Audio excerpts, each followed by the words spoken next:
no longer a theory. All matter is merely energy condensed to a slow vibration. The only truth you know is what you get over this tube. We are all one consciousness experiencing itself subjectively. An entire generation that never knew anything that didn't come out of this tube.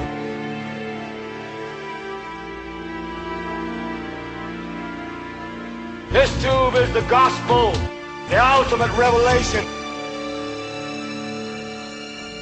Their whole purpose throughout history has been to teach a small number of people how to become adept at controlling everyone else.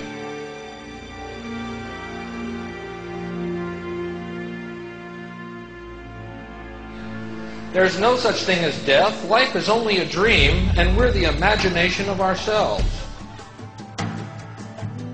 The table is tilted, folks. The game is rigged. Nobody seems to notice. Nobody seems to care.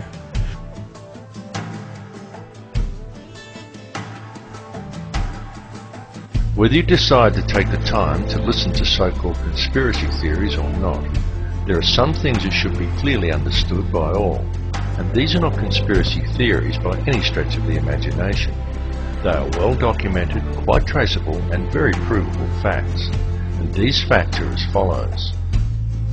There is one ruling bloodline that exists on this earth. This ruling bloodline is very old. It is the same bloodline that has always ruled the earth ever since the days of ancient Egypt, and it is very pervasive.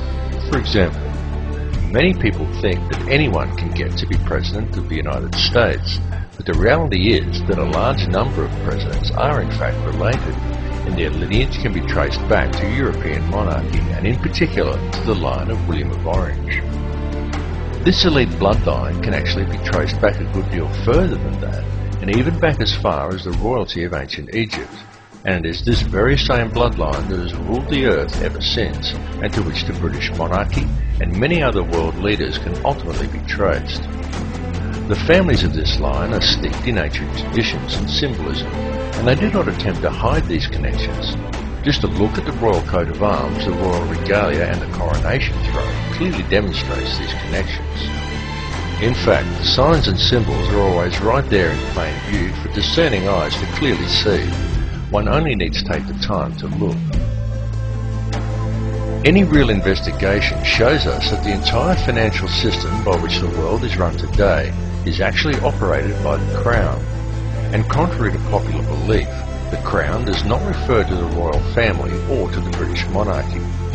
The Crown actually refers to the inner city of London, which is in fact a privately owned corporation that functions as a completely separate sovereign state outside the jurisdiction of England. Most people are completely unaware that when they swear allegiance to the Crown, they are actually swearing allegiance to this private corporate empire.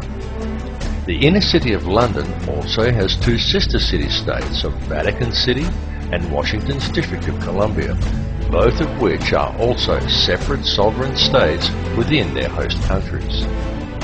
Each of these three city-states has its own flag, its own laws, its own news services and its own police forces, and each pays no taxes to the host country in which it is located. These three cities form a private, covert empire that operates the entire Western world, that is known as the Empire of the Three Cities. The inner city of London is the centre for monetary control. Vatican City is the centre for spiritual control. Washington, D.C. is the centre for military control. It is the individuals who control this private corporate empire who call all the shots and pull all the strings. These people control all governments and all mainstream media via the stranglehold they have over the world monetary system, and more people are becoming aware of the reality of this all the time.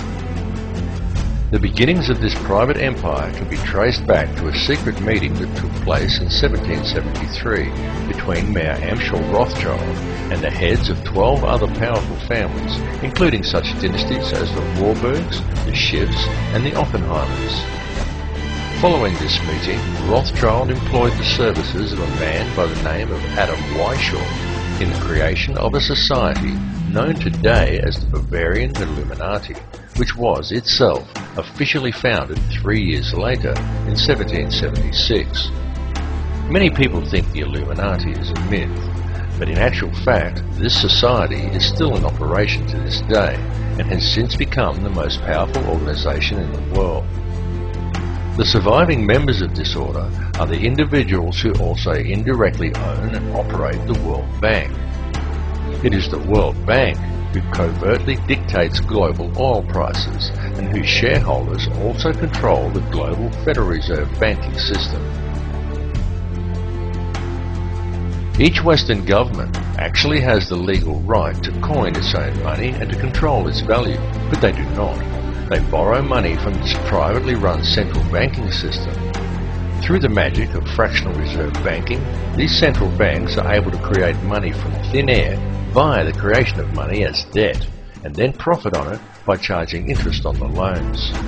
Most people are duped into believing that their taxes pay for infrastructure, such as a road and schools, and without taxes, the country would fall apart. But this is completely untrue, for the money is in fact borrowed from a private bank.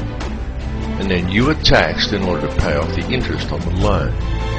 No matter how you choose to look at things, one thing must be clearly understood, and that is that every person in the Western world who has a job is forced each year to give away approximately 3 months' worth of their wages in taxes, and that money goes directly into the pockets of the private individuals who own and run the Federal Reserve banking system. It's one big, privately run